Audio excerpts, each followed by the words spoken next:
I take silly pictures. Full stop.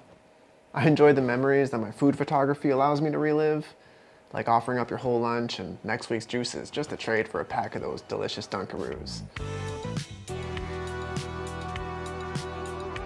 Hey everyone, today I'm going to take you through my thought process in creating this little series of images that I've taken, and I'll do my best to dissect all the lighting decisions I made, hopefully helping you out a little bit on your next shoot.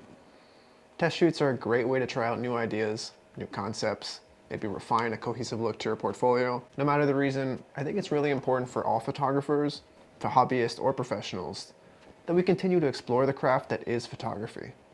The more we learn, the more we can appreciate its beauty, and in our case, the more we can create it. There's no right or wrong answer here. Just shoot what makes you happy, but you'll always learn and grow as a photographer when you're testing out something new. What do you guys think of this set, by the way? I'm still trying to figure out what works best for shooting videos in here, so let me know down in the comments if you've seen a couple other videos, what angle and lighting you think works best so far. Before I make an image, I see the image in my mind. I already have an idea of what I want to shoot, and then it's just a matter of recreating it with the tools at my disposal. For this case, I shot with my Fuji X Pro 3 in both the 80mm macro and the 33 1.4. I also used 2 strobes, but any speed light will do. I wanted to illustrate how desirable those Dunkaroos looked like when I was a kid. I knew I wanted to tie all 3 images together somehow, so I chose to keep the same fluted background for each. I figured it was a better use to shoot on a blue background instead of a contrasting color, and then use my white props to add a layer of accent to the shot. I went for like a 60-30-10 approach to the colors in this image, trying to get as much contrast on the product itself. So to create these, I started by putting together the set. I already had the background, but if you're wondering, it's just a piece of cardboard paper that I folded over and back to create this effect.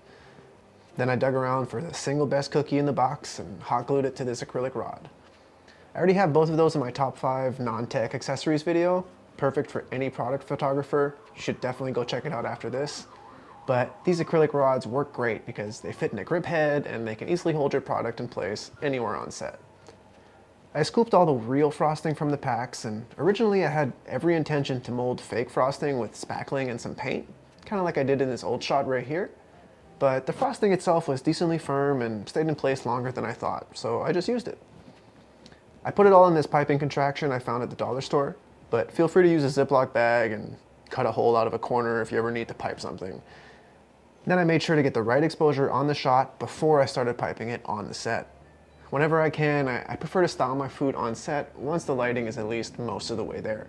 It avoids messing it up in transport. For this shot, the light is as far and as high away as possible from the scene. I wanted to recreate like a midday light with direction and specularity.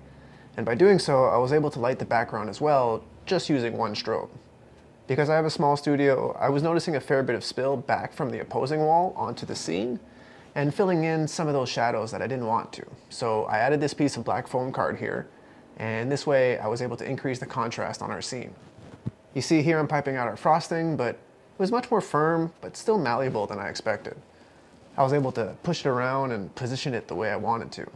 In the final image, the frosting is unretouched, exactly as it was on set. Now, I know it's not necessary because you can always liquefy and patch and move things around in post, but it's always fun to create something that live in camera right in front of you. I like that, that was fun. Anyway, so for this next shot, I knew I wanted a close-up of the frosting. Originally, I was thinking of having an empty container with finger swipes on the frosting, but I thought it would be a less interesting image of this heroic shot of it full and perfectly piped. The lighting in this shot definitely conveys a heroic subject. I wanted some distortion, some larger than life, so for this one I shot it with the 33 1.4, and I kept it a decent distance away so that I would get as much distortion in this lens that this lens allows me. Now, even though this shot is a fair bit cropped and is on a crop sensor on top of that, the resolution is still plenty fine for print adverts and undoubtedly online ones. I had this idea of having it on the edge like this as if it was just begging to be picked, but I didn't account for how much heavier the frosting was than the cookies, so the first time I placed it, it instantly toppled over and I had to restyle all the cookies. Thankfully, the frosting again stayed kind of intact. I ended up turning on the glue gun again and just gluing the bottom of the container right to the edge of my resin props. For the lighting, I knew I wanted it backlit because I wanted to enhance that contrast in the product. But that meant I needed to find an alternate way of lighting the background. So I used a gridded spill kill to create this kind of in-camera vignette look without creating any additional light onto the main subject. What do you guys think of this one? Kind of weird, but I like it. But I was saving that extra anthropomorphized one for last. This towering shot of the Dunkaroos undressing for the camera, unraveling as you will. Again, I shot this one with the 33, and I purposely positioned the packaging in the top corner of my sensor to maximize all the natural distortion that comes from a wider lens. I wanted to exaggerate, within reason of course, the proportions of the packaging to make it feel more heroic and larger than life. This one is lit just like the previous close-up, the only difference being in the reflectors that I used. Thinking of the angle of incidence, I added 2 white reflectors to bounce flat light back onto the scene from the backlight, so that we have some more detail in the boxes. And I had 1 mirror very carefully placed to bounce a strong specular reflection right back at the packaging.